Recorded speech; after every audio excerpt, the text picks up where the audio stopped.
కేసీఆర్ గారి బర్త్డే సందర్భంగా పార్టీ ఆఫీస్లో భారీ ఎత్తున కేక్ కట్ చేసి అందరికీ పంచడం జరిగింది. ఎంతో ఆనందోత్సాహాలతో జరుపుకోవడం జరుగుతుంది. అలాగే స్కూల్ విద్యార్థులకు పండ్ల పంపిణీ చేయడం జరిగింది. అలాగే హాస్పిటల్లో కూడా రోగులకు పండ్లు పంపిణీ చేయడం జరిగింది.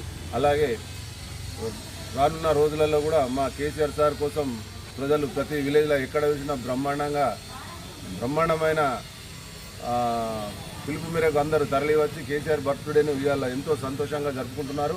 అలాగే రానున్న రోజులలో కూడా మన ముఖ్యమంత్రి సీఎం గారే అని ప్రజలు ఎంతో హర్షధ్వానాలతో చెప్తున్నారు. అందుకొరకే ఈ రానున్న రోజులలో మళ్ళా మా కేసీఆర్ ముఖ్యమంత్రి కావాలా, ప్రజలకు మంచి సేవలు అందిస్తాడని అందరూ కోరుకుంటూ జై తెలంగాణ.